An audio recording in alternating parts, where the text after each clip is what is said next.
meetings. I just wanted to give you a kind of a thumbnail sketch of how we got here today.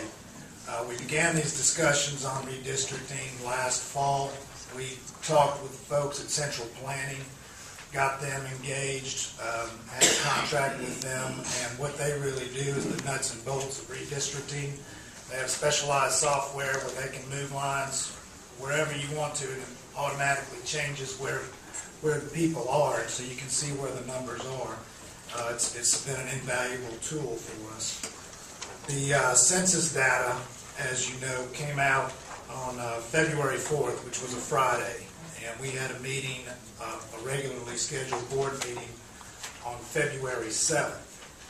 We didn't have the data, the numbers hadn't been crunched yet, but we were discussing redistricting at that time, and some of the legal issues that we have to grapple with is a concept of one man, one vote. If somebody is in a district with a supervisor and there's 30,000 people there, and there's another district where there's only 20,000 people, those people who are in the district with 30,000 are underrepresented because they've only got one voice, while 20,000 people have one voice. So the one man, one vote is there to address that.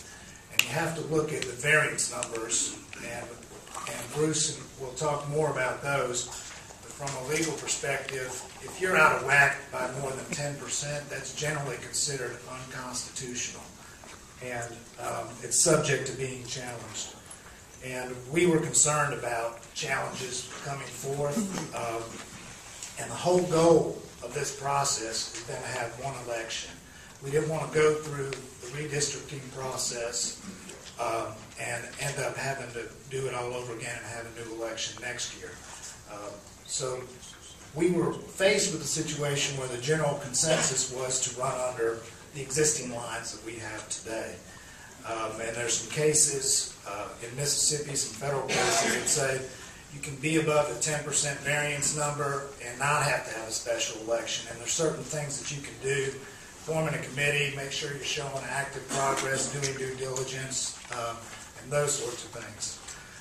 Those things were all being considered by the board. Back at our February 7th meeting, we formed that committee to help shepherd the process through so that we could run under the existing lines. Well, after that meeting, things changed a little bit. CMPDD started analyzing the data, and we found out a couple of very important things. Our growth was actually more than we thought it was. We thought it was going to go to about 90,000 people. It ended up being over 95,000 people. And that variance number I was talking about was 38.21% from our most populous district to our least populous district. Every district grew, it's just that some grew more than others. And that 38.21%, certainly exposed the county from a legal perspective to a challenge to force it to redraw for this election, for the November election. And we had a public hearing on February 22nd. We have these numbers pretty well in hand. That hearing was well attended. There's probably 80 or 100 people at that hearing. There were concerns raised about the committee that we had formed. We now have the hard data. There's a lot of discussion in the boardroom about what to do, what our options were, and the board decided to move forward to redistrict now and run under new lines if at all possible in November. Now, that requires a few things. One, we have to get a court order, so we filed a suit for declaratory judgment in federal court to try to get the court to reopen the qualifying deadlines, because the problem we have here and have had here is we get the data in February, but the qualifying deadline is March 1st. We filed the lawsuit, and I think it was a good decision for two reasons. One, it was better for us to be proactive and not have somebody sue us and be on the defensive. The other is the NAACP has filed, 15 or 16 lawsuits against other counties across the state, and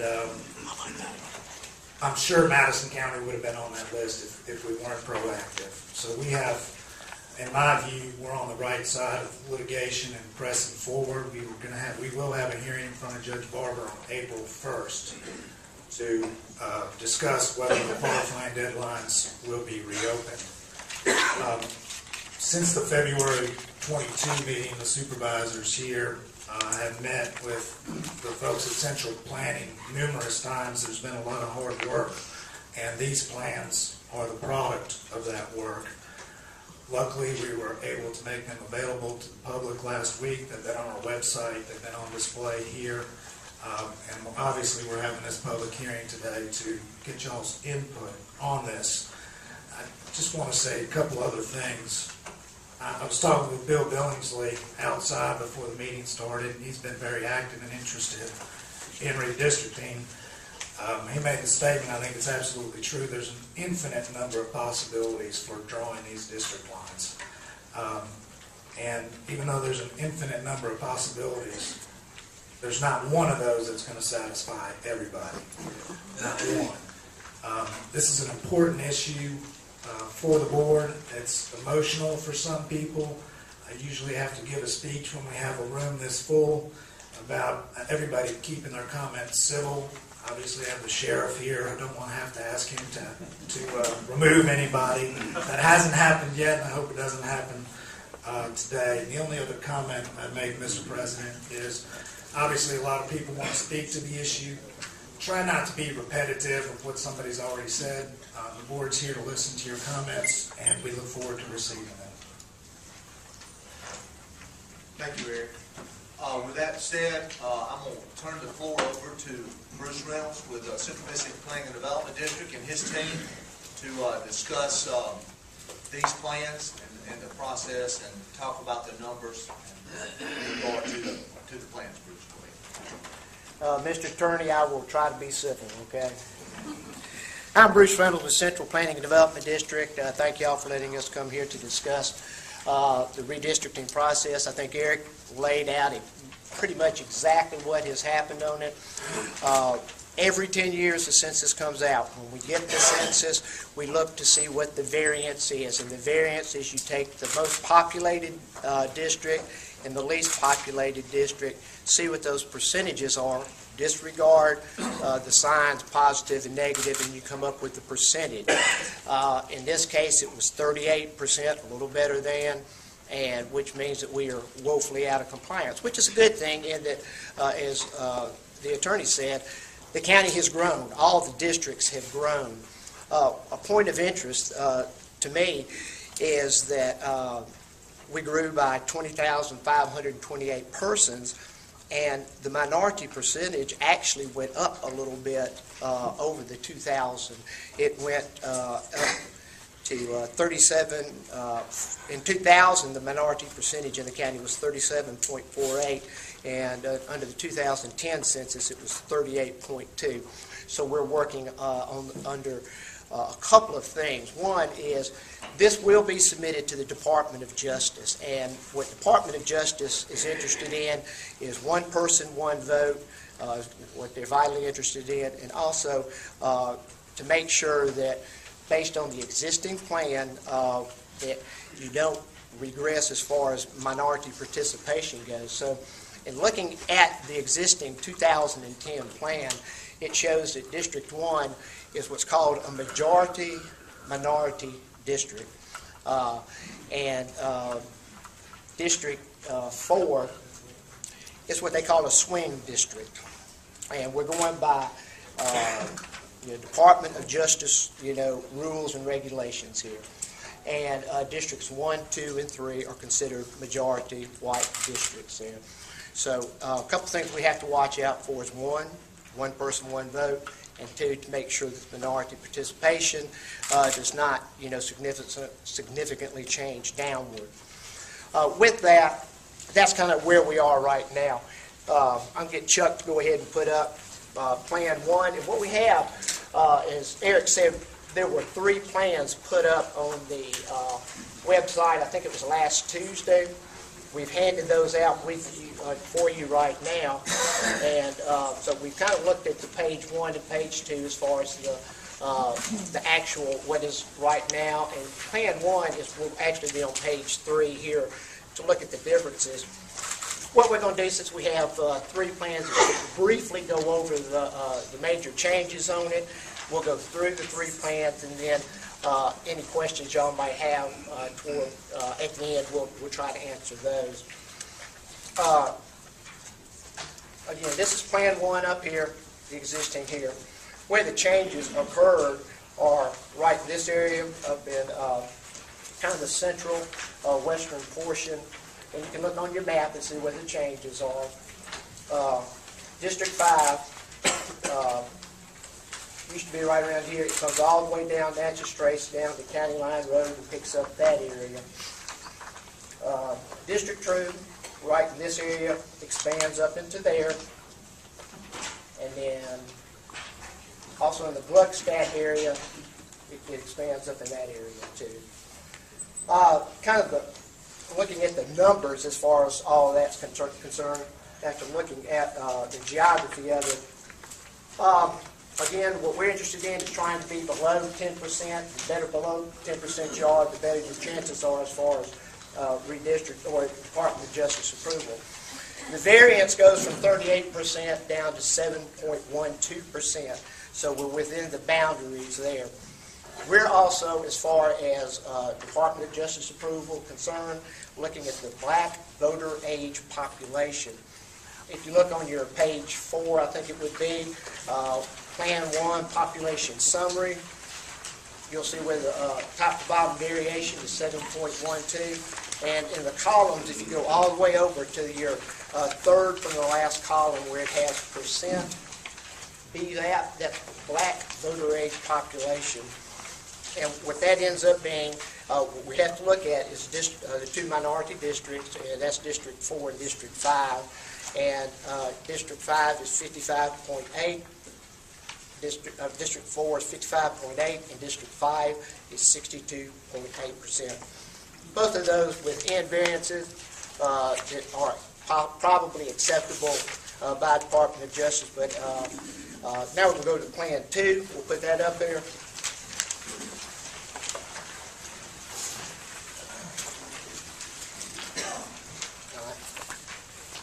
On this one, District 1,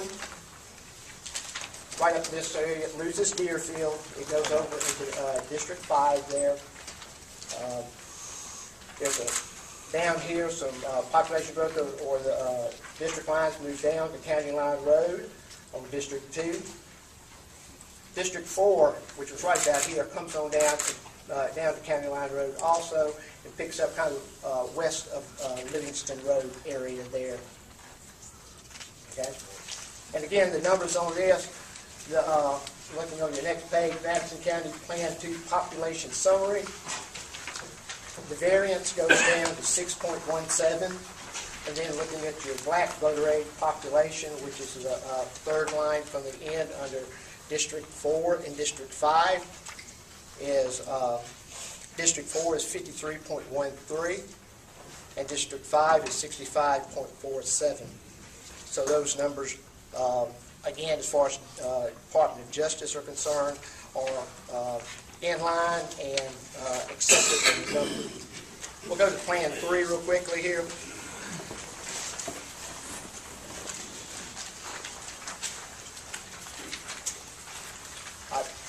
Well, some of the others, District 5 was coming all the way down here. At this point, it cuts off here, comes on up. It does, at this point, District 5 picks up Deerfield. There's some changes. District 2 grows up in this area, right up in here. Picks up the summer tree. District 3, again, loses the West Livingston, and District 4 picks that up. District 4 loses some area over in here. And District 5, as I said, picks up Deerfield area right there. Going to the, looking at the statistics, the top to bottom variance is only 5.59. The black voting age population in District 4 goes up to 57.3 and is at 65.5 for District 5. So, as Eric said, there are any number of, like I say, an infinite number of changes that could happen on this. These are the three that we worked with the supervisors with to come up with the three plans. I mentioned one other thing is that we were very aware of precinct changes because we need to keep those precincts in line.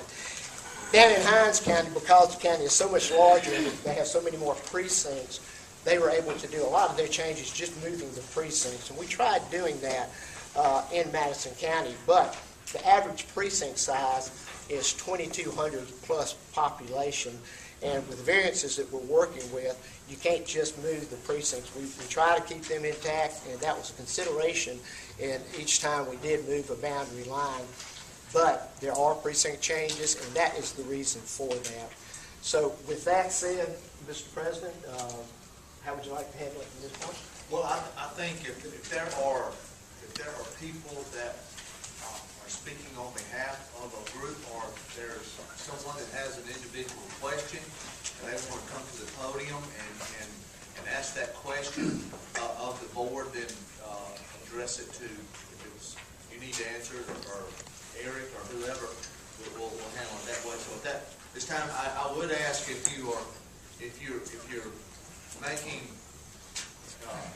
you were talking about the plan, refer to which plan you're talking about, and if you could limit your comments to 3 minutes so we can get as many people that would like to speak, I would appreciate that. But with that said, whoever would like to address the board and the PDD on these plans, come, state your name for the record, and go for it. Bill, go ahead.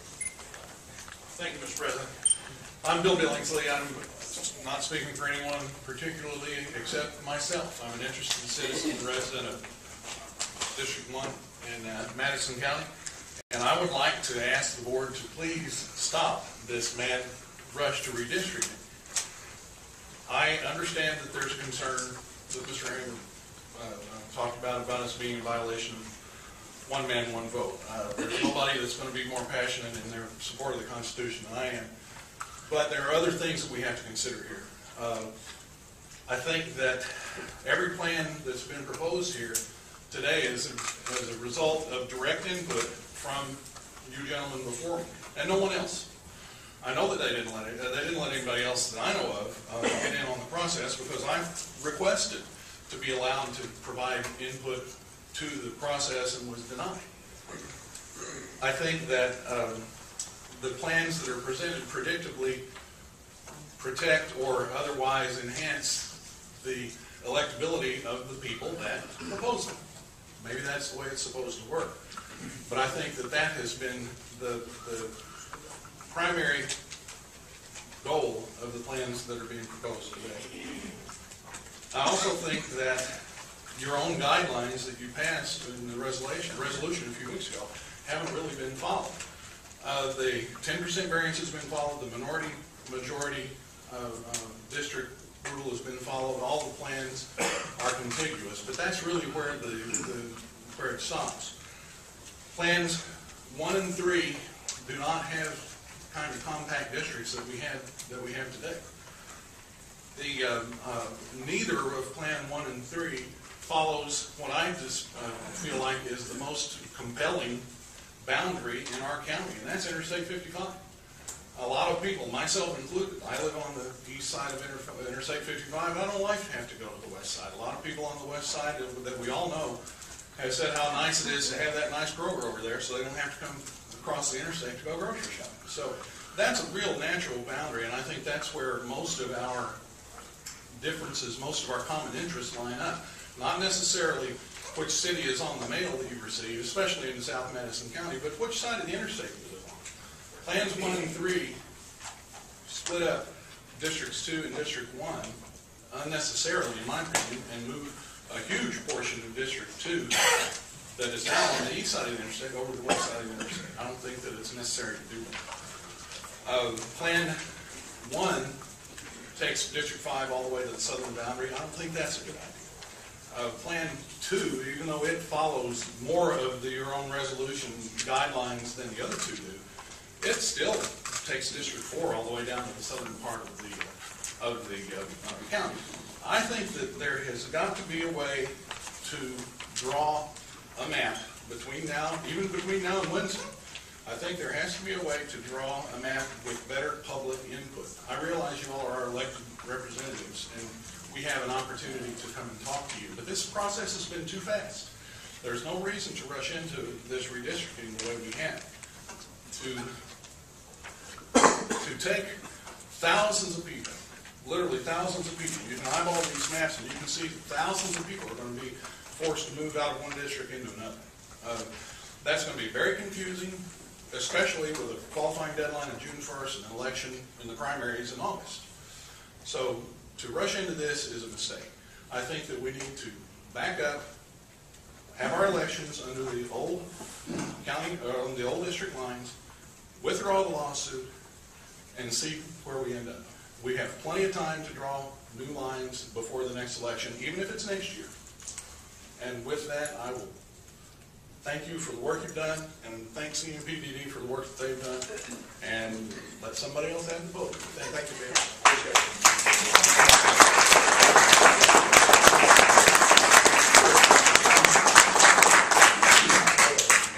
Morning, Mr. President, gentlemen. I have the privilege to have the opportunity to appear before you all for the first time this morning on behalf of the City of Madison. And I would like to read into your record for the public hearing a brief resolution that the city has adopted and also tender it to the Chancery Clerk for your record, Mr. President. A resolution in opposition to the procedure utilized by Madison County with respect to county redistricting. Whereas the City of Madison, Mississippi and its citizens have a vital interest in the operations of county government and the fair and equitable allocation of taxpayer resources throughout the county. And whereas the best way to protect such interests is through the fair and impartial administration of the electoral process. And whereas redistricting proposals for the county have been prepared under the guidance and direction of a closed committee and released to the public less than a week before a public hearing to consider adoption of a plan. And whereas this procedure does not provide adequate opportunity for the public to offer meaningful input to the process. And whereas the lack of meaningful public participation appears to be at least partially due to a desire to incorporate new districts into the current election cycle. Now therefore be it resolved by the Mayor and Board of Aldermen of the City of Madison, Mississippi as follows. Section 1, adoption of any redistricting plan should be deferred until the public has an adequate opportunity to study the implications of the proposed plans. Section 2, after a reasonable opportunity for public review and comment, the Board of Supervisors should take adequate time to consider the public input and incorporate such input into the final plan. And Section 3, if a reasonable and careful consideration of public comment means that the new districts cannot be finalized for inclusion in the current election cycle, then elections should proceed utilizing existing districts, and redistricting accomplished in a fair and legal manner can be the basis of future elections conducted in accordance with state and federal law. Adopted by the Board of Aldermen and executed by the Mayor of the City of Madison. Thank you. Yeah.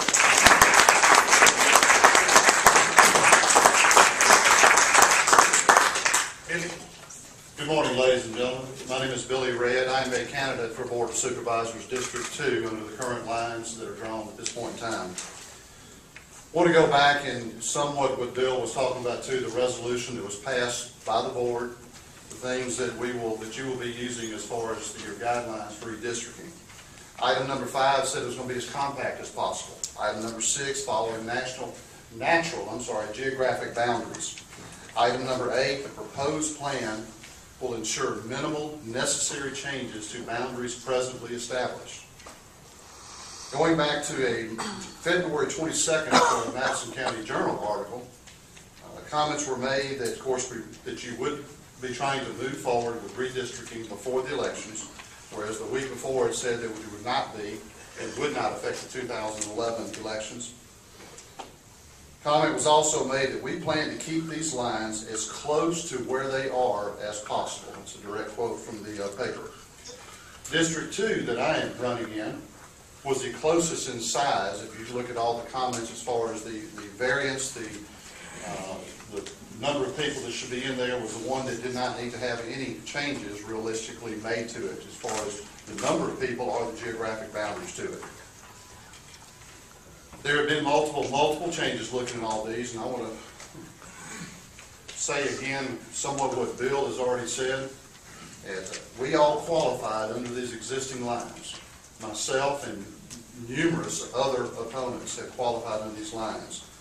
And that we do not need to be considering today Plan 1, 2, 3, 4, 5, 10, 15, whatever.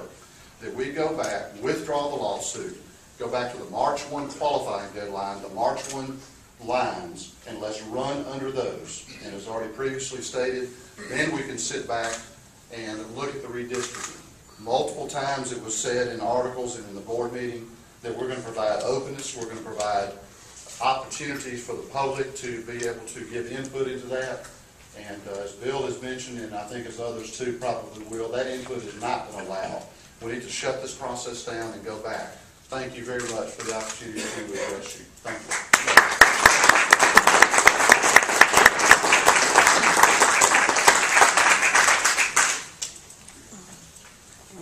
Anyone else? Bueller?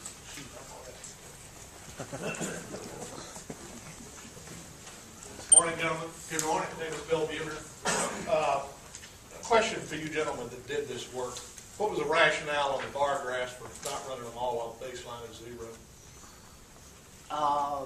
We felt like that this was the best, most graphic way to see it, to understand the differences. So that I gather your attempt was to show the spread by running from 18.5 up to 21 or whatever you ran. Right. Off the, Just to show. Why didn't you do? Okay. I just wonder why you didn't do it off the original. Just felt like it. From 0. I'm sorry. Just felt like it was graphically just a more visual way of doing it. Okay. Good. Thank you.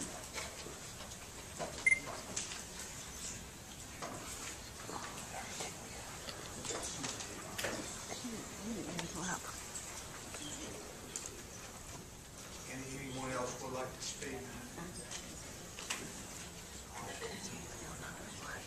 Bruce, do you have anything you would like to add to anything that has been stated? You know, y'all are our statisticians. Statisticians. One thing as far as the public hearing goes, there have been, or public input goes, certainly the county officials are the ones who are instructed by law to do this. You are their constituents to work through them. We've been doing this for a number of years, and we've always worked through our county elected officials. In our 4 other contracts we're working through the county officials on that also. As far as the timing of it, a lot of times, and probably most times, we don't give this much. I say we don't. The counties that we work with don't have maybe as much comment period. One of the good things is being able to put it on the website last week so you could at least get a heads up on what's going on out there. Something 10 years ago we didn't even have. So that going up on Tuesday was a good thing.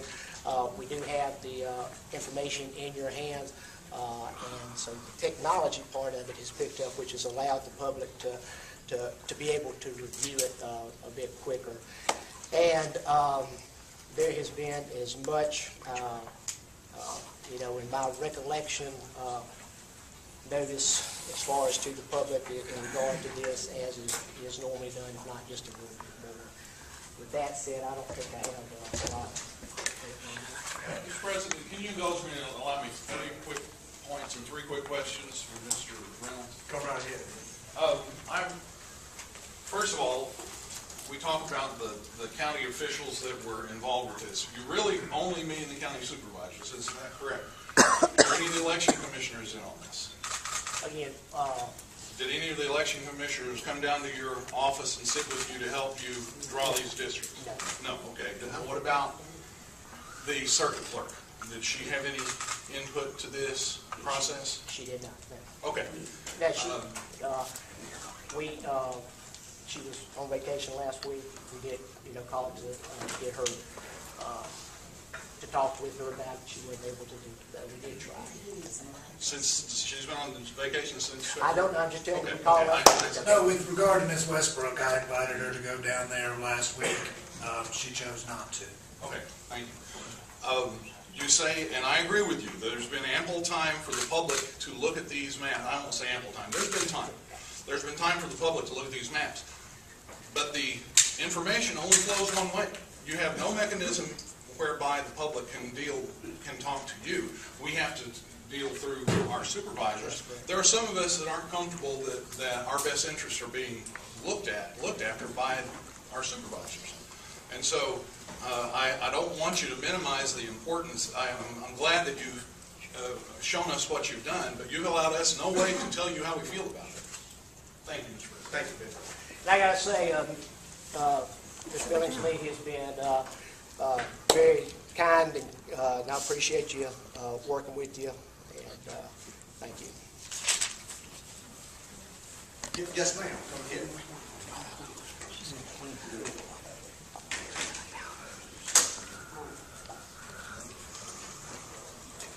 I'm in agreement with the first speaker. I think that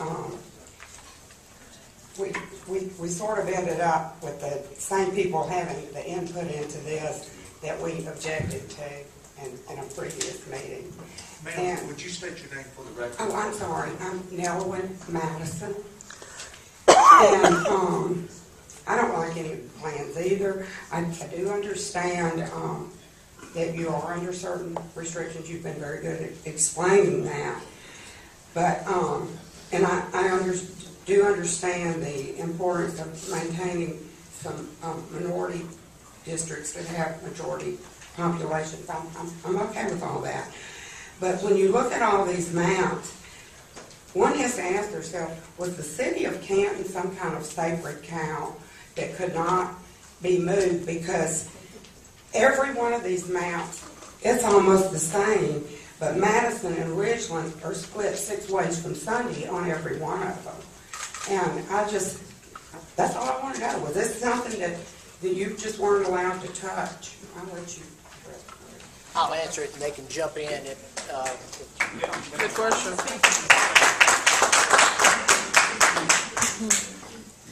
Put my back to you there. No, when the sacred cow, it's just the districts that we came up with were the ones that we worked with the entire time. I mean, that's just how the process went. But to answer your question, it was not a sacred cow. We were not told to maintain it one way or the other.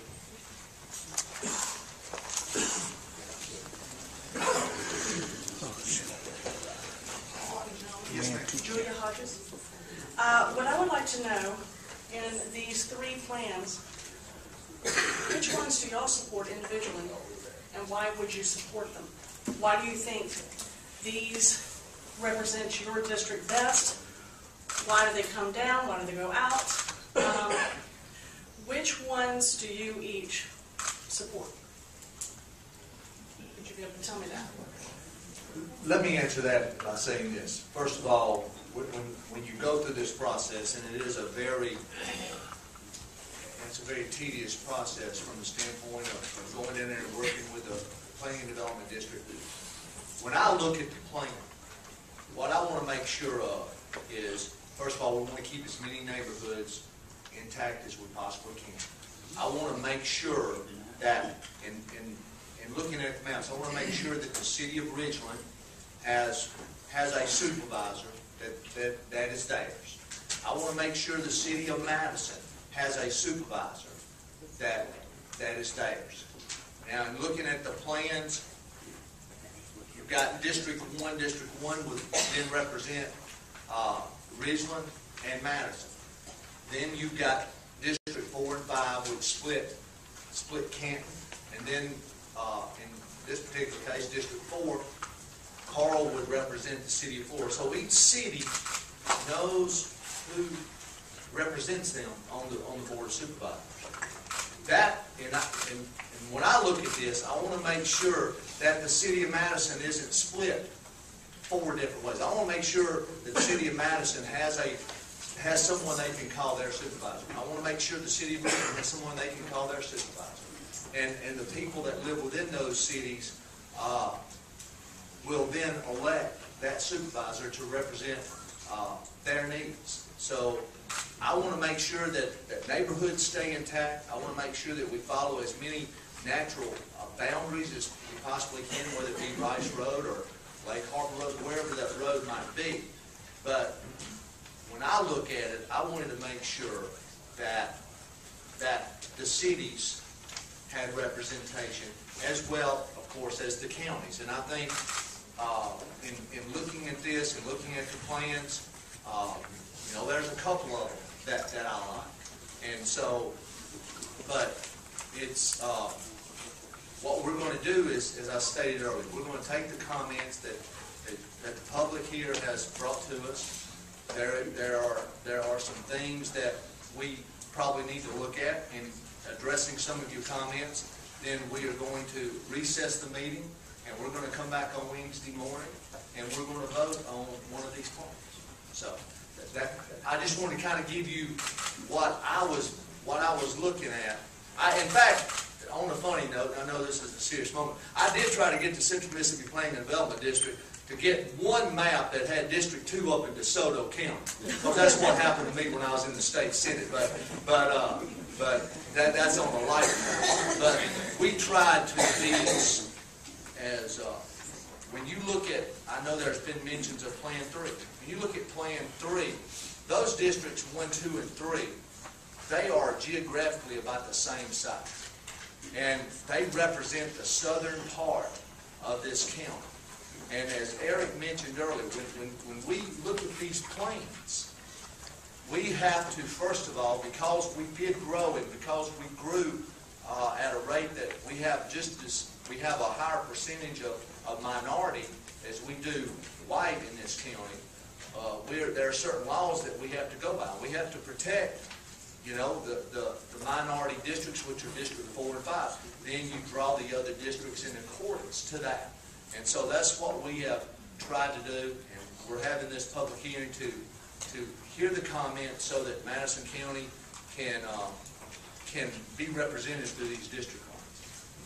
Any of the other gentlemen want to answer the question? Why you would choose, which map would you choose that you feel is best?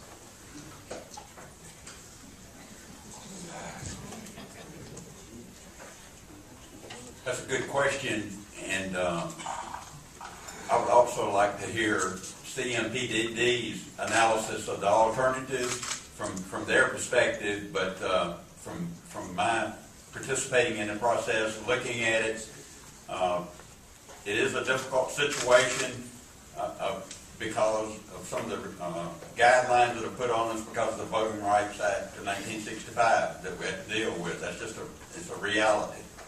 And if we violate that, we're going to be crosswise with the Department of Justice. And then when you do those things, it allows a less number of options to be considered. One of the things that I wanted to do was look at simply moving voter precincts. It can't be done because we've got so few voter precincts. We've only got 42 or 43 voting precincts, where Hinds County has got over 100 voting precincts, so they could move voting precincts there to make their, to keep it, to reduce the impact on split precincts. I started with a version that John Bell Crosby had looked at and made changes on, and I made changes pertaining to District 2 as it matched up with District 3, and I personally feel that option 2 comes closer to meeting the 8 guidelines that were published by the Madison County Board of Supervisors in a resolution back in February about compactness, moving the least number of people, creating the least amount of confusion about who's going to be in which district. It's no question we've got to redistrict sometime between now and 2015. And we ought to do it in such a way that it's very clear to everyone about what's being done.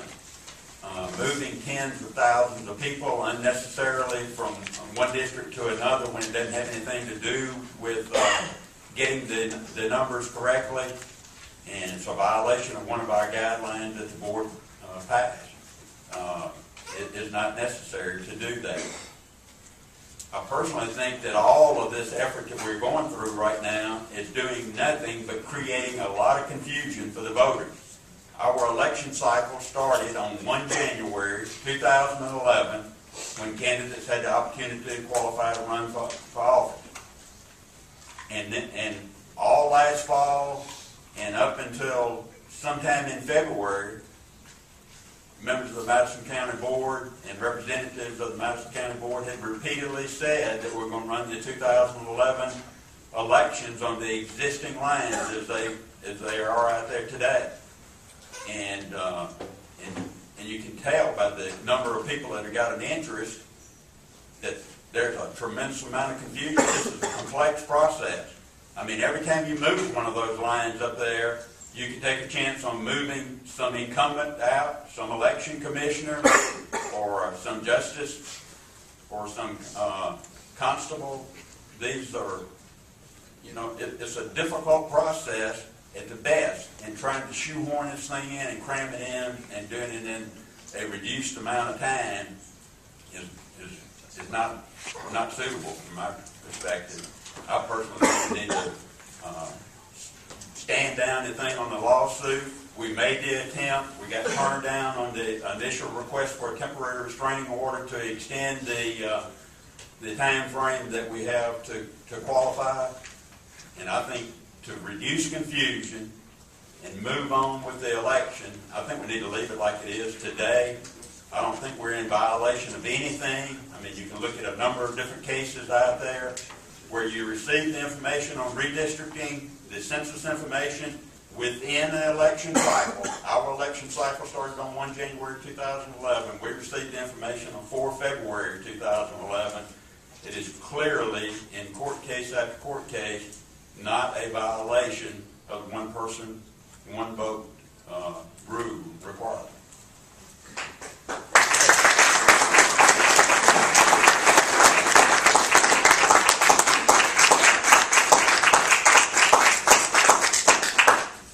Ms. Hodge, let me just say this. I'm going to kind of give a little history lesson here also.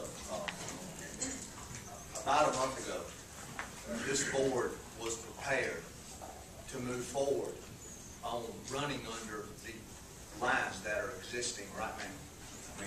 And there are certain procedures we had to go through that our board attorney let us know. One of those was if we were challenged running under the old lines, then the federal courts had already had different cases that said the first thing that they're going to look at, if there is a challenge to us having an election running under the old lines, is to form a committee, form a biracial committee.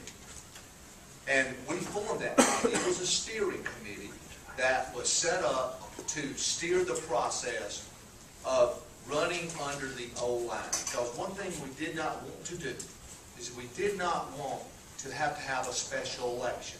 But about a month ago, we voted to move forward on setting up this committee and to run under the old lines.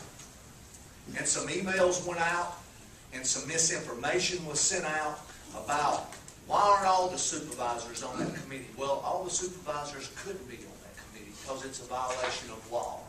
So everybody wanted the committee gone. Everybody said, committee, go away. We just want the committee to go away. And all the people showed up at the meeting of the original group is here today that a month ago said, we want you to draw new lines.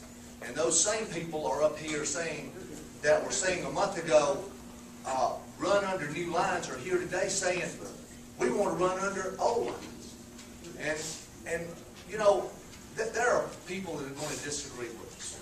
That there are people that do not like some decisions that we make. But we have a job to do up here. And one of those jobs is we are required to draw the lines. And the supervisors are the ones that draw these lines. and we use expertise of the Central Mississippi Planning and Development District, who are great at what they do. They have the numbers, they have the technology to do that. And each supervisor went down there and met with them so that we can move forward on what we thought the last group of people wanted us to do. And now we get another group saying, stop the process. We can't. We have to redraw the lines. And we have to move forward on this. We can't be going back and forth on it. And we feel like that these plans that we have over here represent the county. They represent the growth of the county. And as Eric mentioned earlier, and as Bill mentioned, there are a lot of different ways that these plans can go. They are. I have a certain criteria that I mentioned to you earlier. I want to make sure the cities have their supervisor and the counties are well represented. We follow as many natural boundaries. We do, part of it is you are going to protect incumbency, you know, and that's just part of the process. But you know, I can say this, that when the city of Madison drew their lines, the board, the mayor and board of aldermen drew those lines. Now, there was probably public comment, and there was probably people that gave their words of wisdom in a public hearing, but the mayor and board of aldermen drew those lines. Just like right now in the legislature, those legislators have drawn their lines, and they follow a certain criteria. When I was in the state senate, I was told what that criteria was, and that criteria was this: Tim, we take care of the lieutenant governor's lieutenants first. Then we're going to take care of the minority vote in the Delta, and then whoever else we work around everyone else. But in this process, we adopted a resolution that we tried to follow. Those are recommendations we tried to follow as best we could with the expertise of the Central Mississippi Planning and Development District. Not everyone's going to like the plan. It's not a perfect plan, but we tried to do it the best way we could to draw them so that Madison County was well represented. Thank you, John. Thank you. Go ahead, Jim. Yes, I'll just, Yes, just to bring up a point that I'd like to share, since I'm kind of on the line. Could you speak to the mic, please, John? Okay, thank you. You know, my basic feelings, in all honesty, I guess there were probably parts of the public saw some of these maps before I actually got to see the choices. I can't honestly say that I'm crazy about any of them, but these are the ones that have been presented to me and to the board and us to vote on. And if it ends up being one, we will have to make a decision on that. But the point that I want to bring up is, my philosophy is, what are lines? They're guidelines. What are the lines for the election commissioners? What are the lines for judges, constables, and of course, us, the supervisors? My philosophy is this, and I mean this from my heart. My philosophy is this: if you want to be a supervisor, if you want to be a commissioner, election commissioner, you want to be a constable, or you want to be a judge, doesn't matter where those lines are. You should be proud enough to step up and say, I'm going to run for this, whatever lines there are.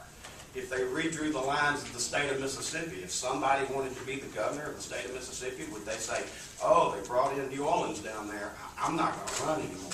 If that man or lady or person wants to be whatever they're running for, run. And that's a sincere statement. I mean that.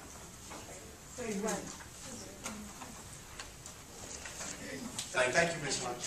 Thank you. David? Thank you, members of the board. I'm David Buchanan, and I am running for supervisor in District 4 as it's currently drawn. And, you know, I hate to make the analogy that somebody was looking at these after they'd sung the song All Shook Up. Because, as you just indicated... Please don't sing it, David. Oh, no. I'll spare the committee for that. I've got to help point out the hypocrisy of some of this. Tim, you just mentioned your goal would be for every one of the cities in our illustrious county to have, to know who their supervisor is. If I look at all three of these, the cities of Madison and Ridgeland each have between 2 and 3 supervisors representing their city district lines. Flora is the only community that has 1 representative, and then the city of Canton, in all 3 of them, have 2. So going back to your point, Tim, nobody, either in the existing lines or any of the proposed lines, would know who their 1 supervisor is, except in the city of Flora. It wasn't until this morning's meeting that I actually saw new lines for Justice Court Judge. If I'm not mistaken, that was what it is. So the other hypocrisy that I look at it is the immediacy, apparently of redrawing the Board of Supervisors lines. I don't know that the Justice Court judges had much input into their redrawn lines, that's the first time I'm seeing them this morning. Where are the redraw lines for constable and election commissioners? So why are we not doing all of them all at the same time? So as we go through this education process for our citizenry, why would we not want to cover all of that and the education process all at the same time to reduce confusion, reduce redundancy, reduce cost? If I'm not mistaken, Supervisor Smith has already indicated we have till 2015 to actually draw the lines before we're out of compliance with what the DOJ would say. So if we go under the existing lines, we have another election in November of 2012. There's no, the argument some people have put forth, oh, we don't want to have to go through a special election, the additional expense. You know, if we have an election this year in November 2011 under the existing lines, then we've got a whole year to redraw the lines, educate the public, and have another election if we have to in November 2012. So I don't buy the argument and the hypocrisy of, oh, the expense, the trouble, the special election. You know, I don't think DOJ is going to make us have a special election just for supervisor in the middle of 2011 and 2012 when we've got an election on the books in 2012 anyway. So, although I have the greatest amount of respect for each of the members here on the board, I think you're trying to rush something that's unnecessary at this point, and to reduce confusion, reduce expense. This lawsuit isn't exactly cheap. It's another way the board is wasting money, in my opinion. Let's go with the existing districts, see how the election turns out, then redraw the lines, have another election, if necessary, in November 2012. Thank you.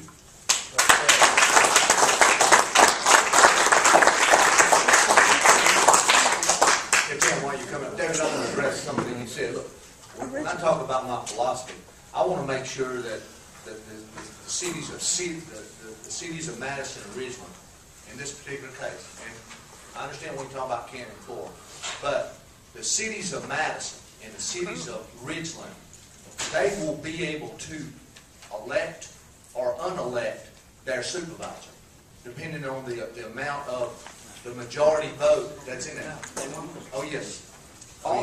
Both of those cities are split 3 ways. Okay, let me give you an You example. cannot elect 1 supervisor in any of those 3 maps. Well, the numbers don't work. You can't do that, period, because you have I'm not the worried total about- number of population. You're right. It's not possible to do it completely one or the But other. I'm not the one who said I want all the cities in our county to be able to elect 1 supervisor. Tim Johnson said it. I'm not worried about splitting up the city or the numbers.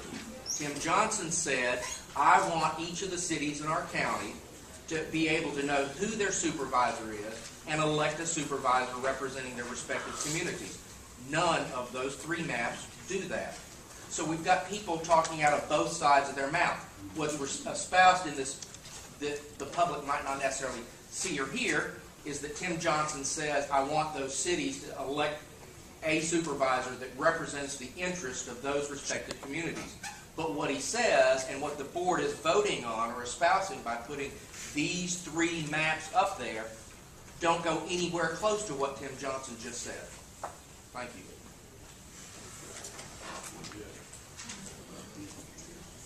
Go ahead, Tam, I'm sorry. Good morning. My name is Teresa Mayfield. I'm known as Tam in the community. I am also running for District 4 Board of Supervisors. And for the record, I don't have any additional comments. I agree with most of what's been said this morning. But for the record, I would like to state that I am for running under the current lines. And I think that would be the best solution possible. Okay, Thank you.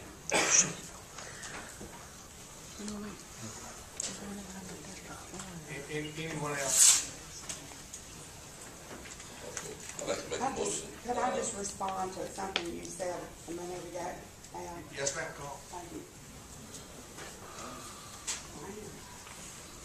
I'm sorry, I wasn't planning to speak again. Wasn't planning to speak. We love hearing. I wasn't planning to speak the first time, but I've got to take a little bit of issue with your response a minute ago. With all due respect, that the group that was here for the last meeting that was upset about the committee of 2, that we were here to push the drawing of these lines and getting this election under the new line, and that is not at all the case. We were here to protest the committee of 2, period.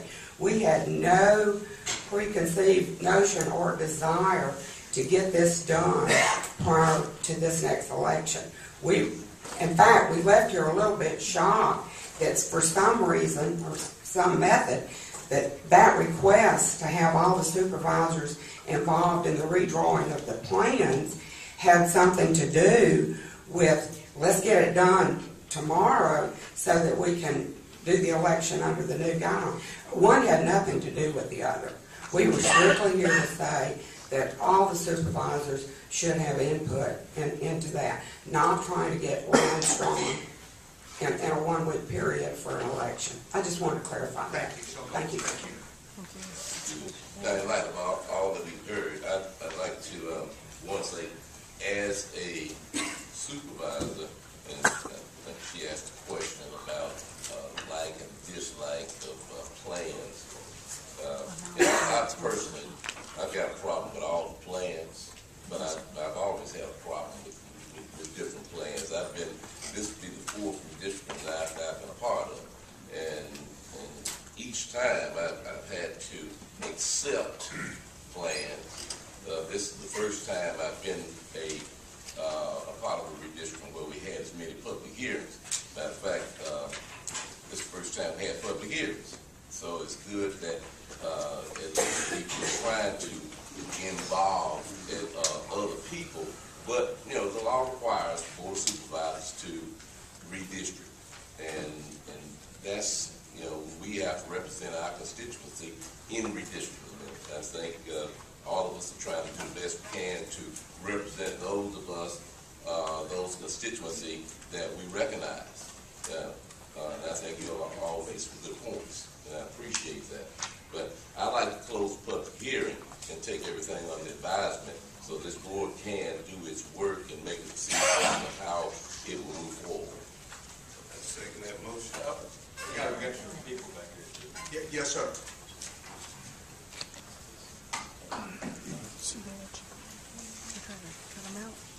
Good morning, Mr. President. My name is Harry Heisler.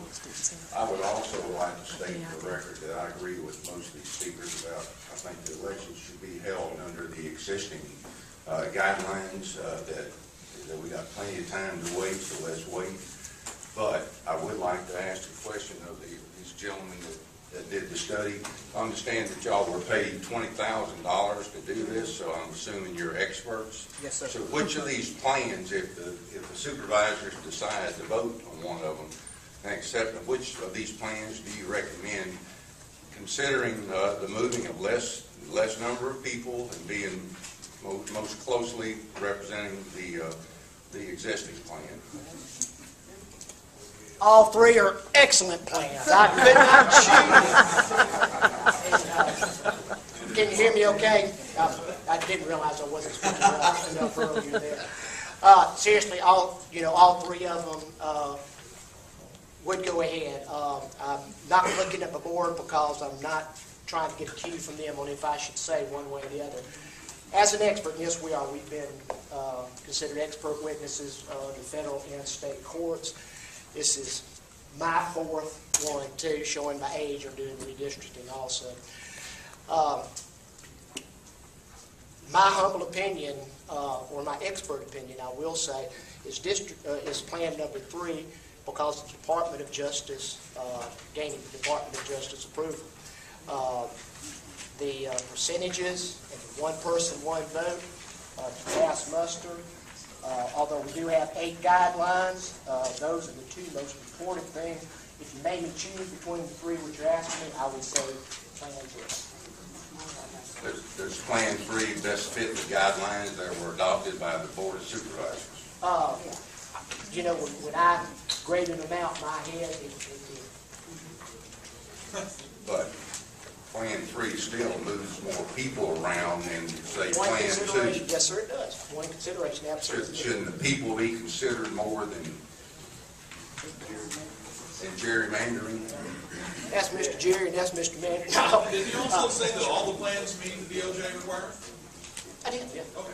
Well, I just want to make sure to Absolutely. clarify that. You just a second ago said that Plan 3 best met the DOJ requirement. And your parts and words, but you're exactly correct. I spoke incorrectly. They all 3 do pass it. He asked me which of the 3 was better, so I misanswered the question with number 3.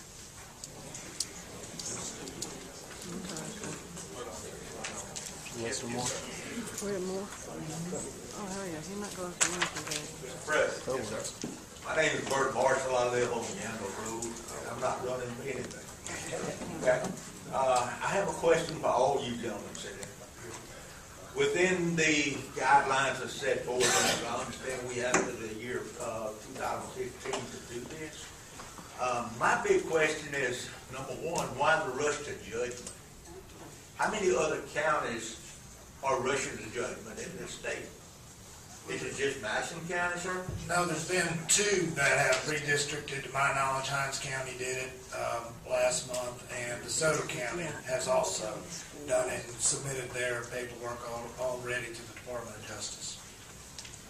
I just want to say. And now there's 15 or so counties that may be forced to do it by federal court order because of these NOAC We're all up to lawsuits. any kind of court order any time, sir. None of us are excused from that. Now, I just want y'all to realize, like all these people out here, that what y'all are doing is causing a tremendous amount of confusion that is not necessary. I'm requesting that we run under the current lines, and let's take time, and I don't see any reason to rush. Our whole lives are too rushed today. Let's back up and look at this thing and give more public input. As far as I'm concerned, no supervisor should be on the committee because it's a violation of interest. Thank you.